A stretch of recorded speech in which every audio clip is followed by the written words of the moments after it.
Well, we are going to go out rocking on this fantasy playlist. The top two records on this fantasy playlist of July 25th, 2004. It is straight up rock and roll, baby. Rock and roll, and I like it 24 hours a day.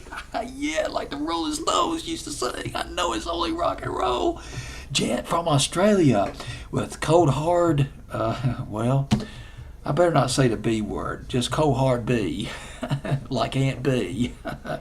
Well, anyway, that sounded kind of lame. But anyway, Cold Hard B at number two by Jet on my fantasy playlist, up one from number three. Man, this is straight up. Let's go to this album, Get Born. This was the big album for Jet. They did come out with another album after that did okay, but this was the album. Are You Gonna Be My Girl, the first single off the album? That is straight out of the Kinks playbook. This is a group that samples, they delve, they plumb the depths of classic rock. There is elements of grunge. There's bits and pieces of grunge embedded in the matrix of their music. 90s grunge. But it's basically the bottom line, the backbone is classic rock. The Kinks are all over this record. Are You Gonna Be My Girl, which was back in 2003, and then they followed it up with Cold Hard, well, the B word.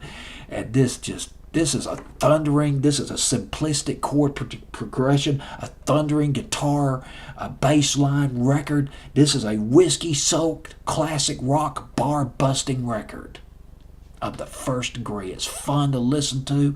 It's melodic, and yet it still retains its hard rock sound that will satisfy the needs, to satisfy the thirst, the hunger of the hard rock fans out there. And the song did okay on Billboard's Hot 100, and considering that a lot of good songs did not make top 40 in the 90s and the 2000s, went up to number 55 on Billboard's Hot 100. They formed back in 2001, this group did. They've sold 6.5 million albums across the world, influenced by this song, Cold Hard B. I hear a little bit of grunge. There's wisps of Nirvana, of Soundgarden, but it's AC/DC. It's AC/DC all the way. Rolling Stones.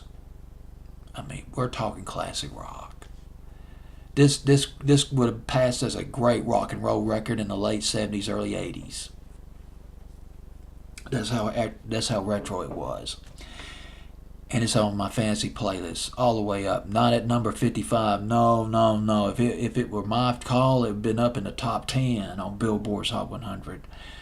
But I don't have that kind of magic or influence, at least not in this universe. Maybe in a parallel universe, but not in this one. Number two is Jet on my fantasy playlist, July 25th, 2004.